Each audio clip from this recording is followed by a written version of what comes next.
So guarantees are sophisticated documents. They're contracts. They say what they say. Whatever's in them will be applicable. So you really must have a professional review it and make sure you know what you're signing, because it can linger on for some time and be a very serious consequence.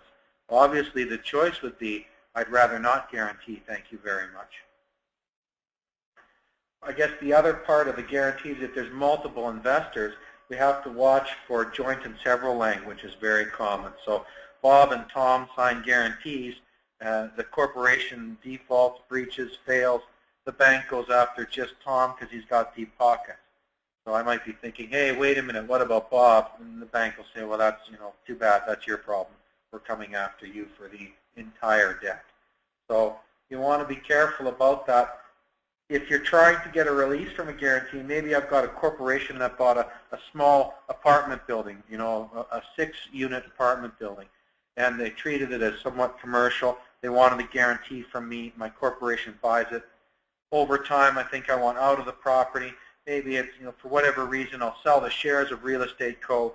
to my buyer. So, the Real Estate Co. will own that building before and after the sale. When I sell the building, I forget, I've got a guarantee. Wait a minute, I've got to deal with this.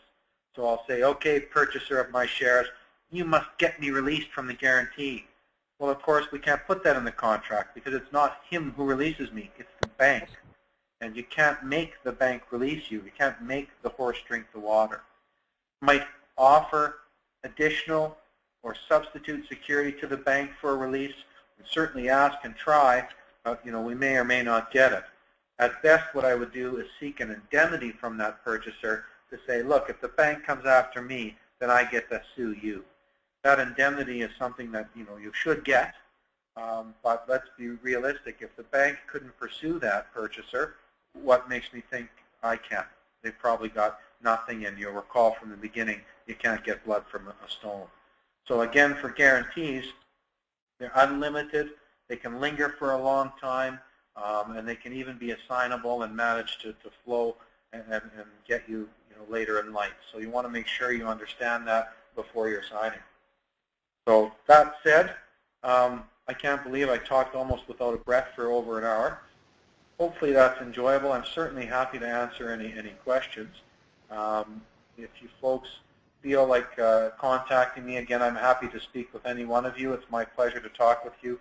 I think I had my phone number at the start, but I can tell you it's 403-269-7252,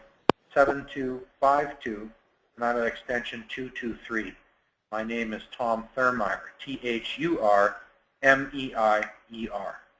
Without further ado, I'll put the floor to the microphone to the floor here and see if there are any questions. Maybe, Eric, you can help me out with that. Oh, you bet. Just a final remark. Be careful, guys. Well, that's it. I don't mean to terrify anyone, but if you look at the content of tonight, I appreciate it's a lot of information. We're just sort of glossing over big topics, but the goal is to say, you have to understand who's doing what. And is it me signing something, or is it my corporation, or, it matters. So a lot of investors might say, well, look, I bought this great revenue property.